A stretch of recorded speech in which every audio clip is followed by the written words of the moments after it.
Hello! Kumusta na po kayo? Ito pong muli si Nanette ng Net Cooking. Ngayon po ay magluluto tayo ng atsarang labong or pickled bamboo shoot. Then heto ang mga kakailanganin natin sa pagluluto natin ng ating atsara. So meron ako ditong 3 cups na julienne labong. Ang ginawa ko dito, nagpakulo lang ako ng tubig, nilagyan ko ng 1 teaspoon na salt. And then, just scalding in a boiling water. So, parang binandian ko lang siya. Kasi pag masyadong malambot, hindi masarap atsarahin.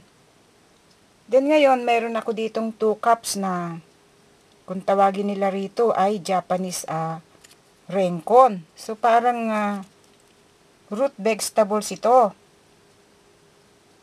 Yan. So, naisip ko, tamang-tamang pandekorasyon o panlagay sa ating atsara. Kung kakainin natin siya, so may similarity siya sa ating singkamas. Yan, heto siya. Pagka, then tapos ihiwa-hiwain lang natin. So may balat ito, babalatan, then tapos ihiwa-hiwain. So tamang-tamang pandekorasyon. Then, meron ako dito nga 1/2 na red onion. Then, red bell pepper. Bali 1/2 cup din siya. Then meron ako dito nga 1/2 cup of raisins. Then 2 cups of julienne carrot. Then meron akong ginawang mga pandekorasyon dito. So yung parang yung green na red bell pepper. So hinawa ko lang ng pabilog-bilog.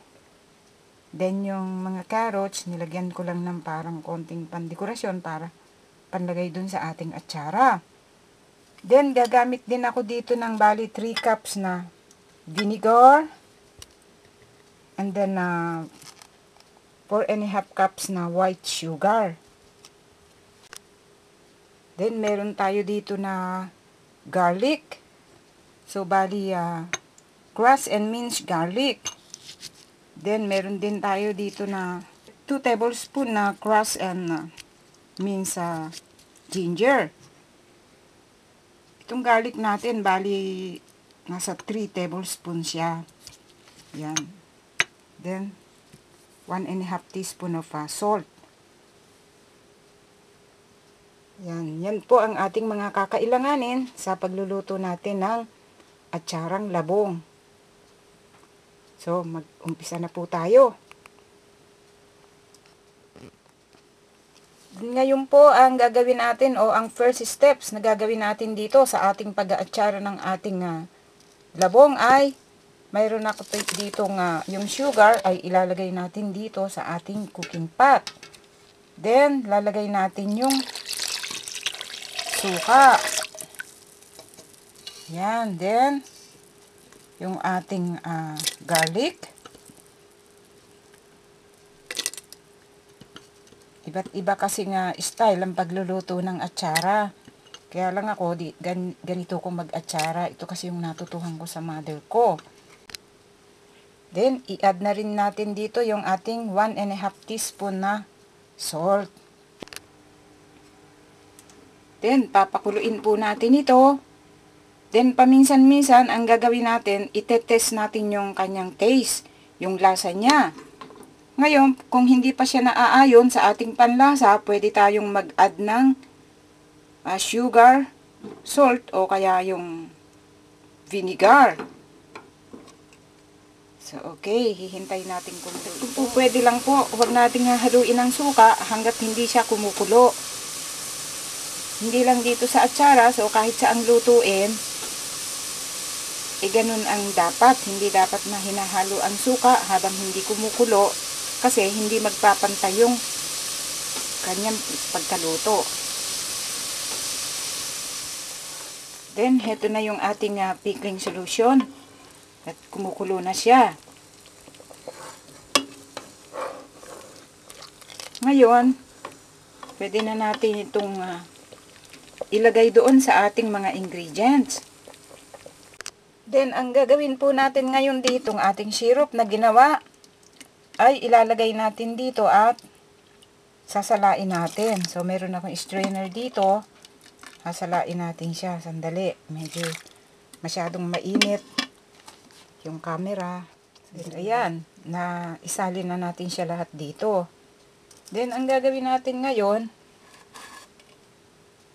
lalagay ko yung mga itong labong lalagay ko dito. Together with the carrots. Onion.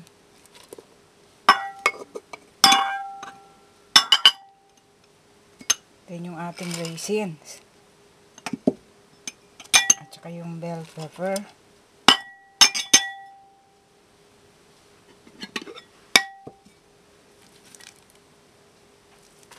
Yung ating rengkon. Then lalagay natin itong pinakuluan natin.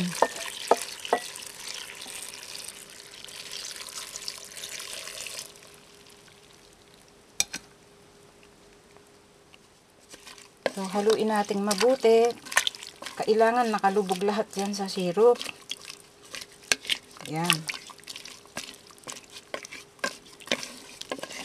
Then, ang gagawin po natin dito, hihintayin natin siyang mag-cool down.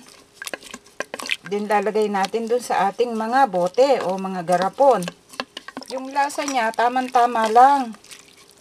Yung pagkakalagay ko ng mga sugar, okay lang. So, wala na akong inad rito. So, hihintayin natin mag-cool down at ilalagay natin ngayon sa ating mga garapon o lalagyan ng atsara. Then, ito na po ngayon yung kinalabasan sa pagkakaluto natin o pagkakagawa nitong ating atsarang labong. Nung lumamig na siya, nilagay ko na siya dito sa mga garapon. Yan, mas maganda kung paparaanin natin ng isang araw before natin kainin ito o iserve. Kasi para tumiim na mabuti yung syrup doon sa mga ingredients. Okay. Sana po nagustuhan nyo ang pagkakagawa natin sa atsarang ito. Marami pong salamat. Ito pong muli si Nanette ng Net Cooking. Thanks po. Bye!